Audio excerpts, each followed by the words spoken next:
Hola, bienvenidos. Today in Spanish con Señora Bisbee, we're going to take a look at these things called spell-changing preterite verbs. They're a type of irregular verb that happens in the preterite, so one of the two past tenses in Spanish. Let's take a look. So basically, what happens to these verbs here is they all get a new stem in the preterite.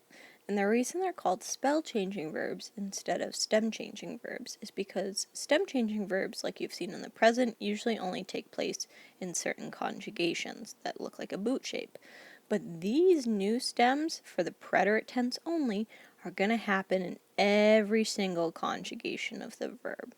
So every single conjugation of the verb andar, to walk, will start with anduv as the stem. Basically, with practice, you just recognize that, oh, these ones are the spell-changing verbs in the preterite, and this is what their stem becomes. Repetition makes this easier. So any tools you have, like an online conjugation site, that'll help you with these, will make this process easier. So we've got andar, anduv, caber, coop, decir, dir, estar, estuv, hacer, is, except in the third person singular, so that would be the el, ella, usted conjugation. It will have a z, is. Poder, pud, poner, pus, querer, quis, saber, sup, tener, tuv, traer, trach. Now this one's got a little footnote because remember, to use this form of bring, the speaker must be at the location something is being brought to. Spanish is very particular about those sorts of directions. And venir, to come. Vin. These are the new stems. So whatever verb from this list you're going to use, you take this new stem, and all of these verbs, what's really nice about them, you're probably thinking, oh, more irregulars, what am I going to do with these? The nice part about these is they all use the same endings for their conjugations. So any verb from this list here will use these endings in the gray box when you actually do the conjugations. Best part, you'll notice there's no accent marks to remember. So we've got iste, o, imos, istes, ieron. Except for, and you'll notice a little star, these new stems that end in j, so dich and trach, they will use eron without the I instead for pronunciation purposes. So let's do an example. So if I've got the verb poder, to be able, my new stem is going to be pud. So if I conjugate it, I would put pud as my first item in all the boxes of the conjugation. Then I need to add my endings onto that stem. So pude, pudiste, pudo, pudimos, pudistes, pudieron.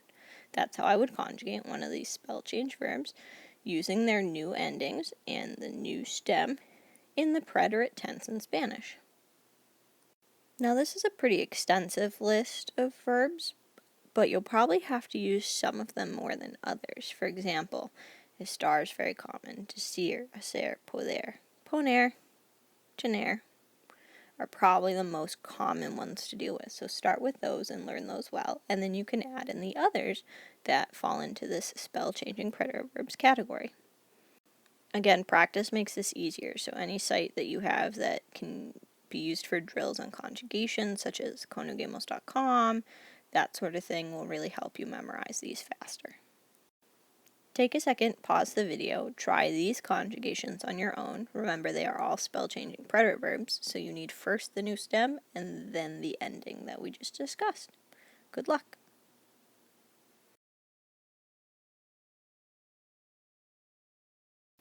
Okay, let's see how you did. Yo and hacer, that would conjugate as hice. Yo hice. Ellos venir,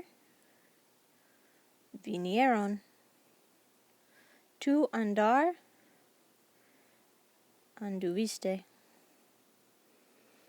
Nosotros estar, estuvimos. Vosotros tener, tuvisteis. Ella decir, dijo. Ustedes poner, pusieron. How'd you do? Those are the basic conjugations of these irregular verbs in the preterite. And that's how you work with spell-changing preterite verbs. These are just all about memorization. The more you work with them, the more natural they seem, and the less you actually have to think about, oh, what's the new stem I need? What are these endings? They'll just come to you second nature. It'll be easy peasy.